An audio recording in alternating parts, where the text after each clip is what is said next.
Here there be spoilers. Leave if you are so bothered by that sort of thing. 3 older IMDb reviews to be read out regarding on the subject of Lucio Fulci's 1975 spaghetti western, Four of the Apocalypse. A very strong film in my opinion. One of Fulci's stronger efforts, we could argue. Nico-77 will go so far as to claim that it's one of the best spaghetti westerns on the 7th of March 2000. Utah, 1873. Young card sharp named Stubby Preston arrives in a small town called Salt Flat. On his arrival, the town sheriff, Donald O'Brien, throws him in jail with 3 petty criminals, a pregnant prostitute, Frederick, a hopeless drunk Pollard, and a mad black slave, Baird. That night, KKK masked gunmen wipe out most of the town, and the next night, the 4 are put on a cart and forced out of town into the bandit-filled wilds. One such bandit, Thomas Milan, forces himself upon the group, soon revealing himself to be a wicked sadist. After kneecapping Pollard, raping Frederick, and torturing the other 2, Testy swears revenge if he is left alive. Milan heads off, and the 4 characters set out to follow their dreams and destinies. In Testy's case, a slow, violent death for the bandit. This unusual horror-tinged effort suffers from the slow pace and some awful music ballads, as well as Frederick's phony transatlantic accent.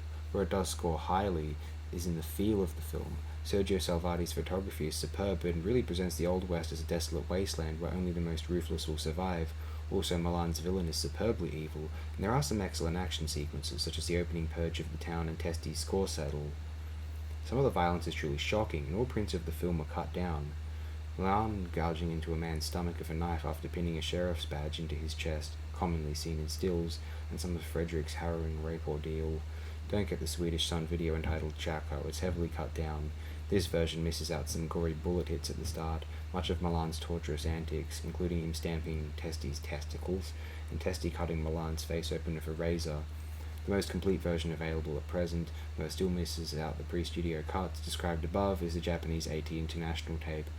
Even if what does remain, it's a nihilistic grim piece of work and remains one of the most violent of the spag wests. It's a shame that Fulci, after this in the excellent Massacre Time, would disgrace himself with his third western effort, The Limp Silver Saddle. We'll discuss Silver Saddle eventually, as it were. And now this very fascinating piece from El Stumpo on the 1st of November 2007, The Final Word in Nihilist Pasta Westerns. Prolific B filmmaker Lucio Fulci made Four of the Apocalypse just after his violent giallo thrillers like Lizard in a Woman's Skin and Don't Torture the Duckling, and before he kickstarted the Euro splatter genre with Zombie Flesh Eaters in 1979. With a pedigree like that, you can tell that Fulci specialized in the darker side of human nature. In the Four of the Apocalypse, where the blood starts to flow and it seems to appear more often than necessary, Fulci rises to the task and is not afraid to show it. This is the West as rewritten by Leone Peckinpah and company, lawless, brutal, and certainly no place for the righteous. Fabio Testi plays Stubby Preston, a super suave card shark who rolls into town just as gambling is declared illegal. The sheriff, played by Run Man Run's Sheriff Donald O'Brien, locks him in a cell with the so-called scum of the earth, the visibly pregnant woman of the night Bunny, played by the late British actress Lynn Frederick, an unnervingly upbeat African-American named Bud, and the weird-looking cherubic Michael J. Pollard, most famous for his role as the slightly brain-damaged CW in Bonnie and Clyde. Here on his downhill career, Slide as Clem, the slightly brain-damaged town drunk. Hooded killers cut a swathe through the rest of the town in a display of gloriously slow-motion wholesale butchery while Sheriff plugs his ears, and this is before the end of the credits.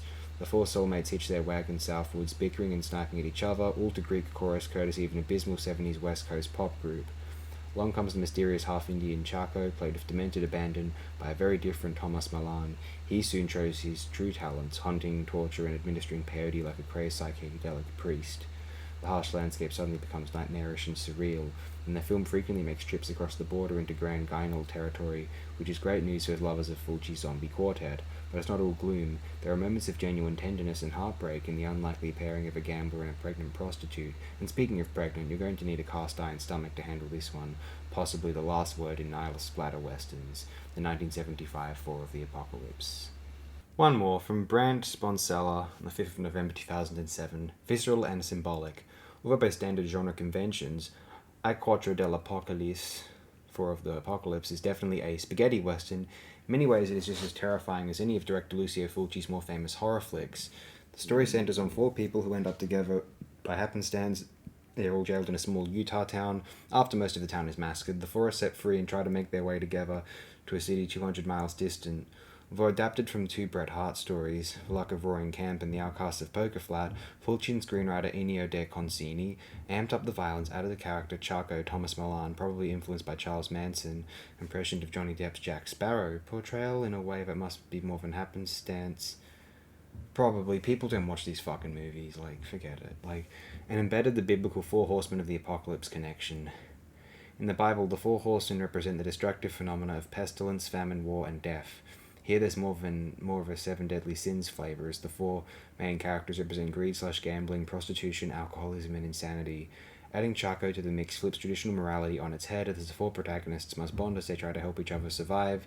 The penultimate act is subtly mystical. It's almost as if the remaining protagonists have been temporarily transported to heaven, for the greatest tragedy occurs in this setting too. Fulci slightly transforms the environment during this section, a change that actually begins to occur during the previous act with a heavy symbolic downpour. We will close it here. Thank you everyone, I appreciate it very, very immensely indeed.